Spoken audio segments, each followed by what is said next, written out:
Hello, I am here today with Mr. N. Mr. N, thank you for coming. Hey, thank you for letting me join. Okay.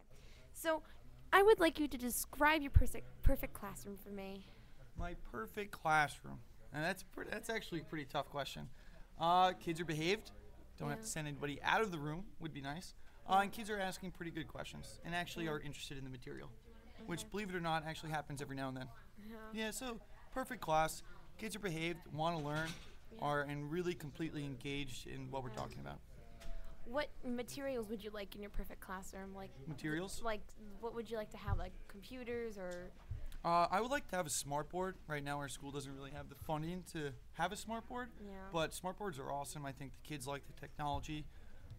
Also, I don't know, a projector would be nice, Projector. and a lot of.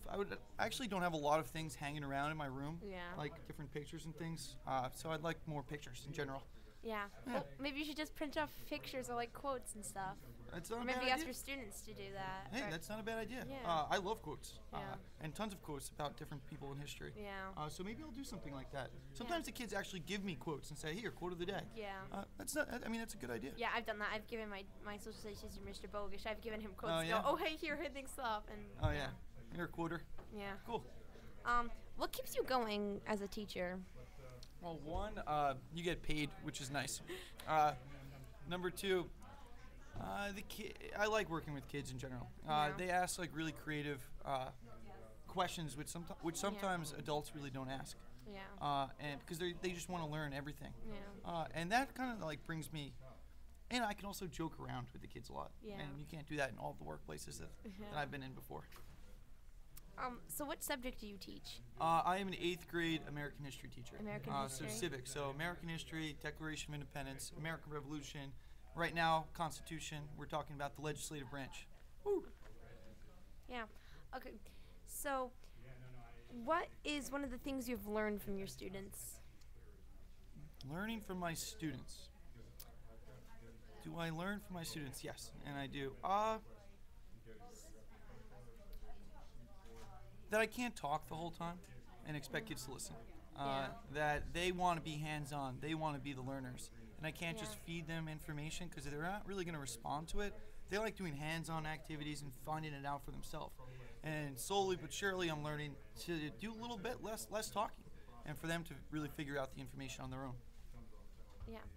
What is one of the things that surprised you about your students? How smart they are. if they all really wanted to try, how smart they are, and how well they can do. Not all of them try all the time, but yeah, they're incredibly intellectual sometimes, and they don't even know it. Yeah.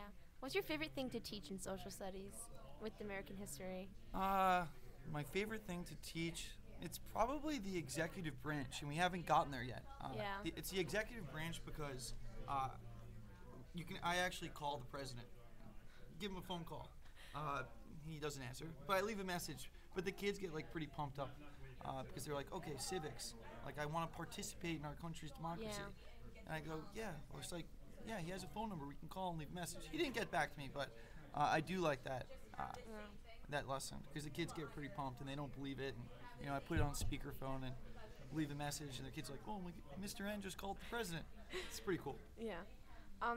So, are you going to be participating in what way with like your students with the new election coming up? Like, how are you going to get your students engaged in that? Well, I took a course, and that's why I'm here. Yeah. Basically, well, we're going to be talking about that next year. Yeah. And that's really why I'm here. I took a course to figure out how I'm going to do that because that's obviously a huge, important part of civics. Yeah. Right now, we're just following the Republican primaries and caucuses.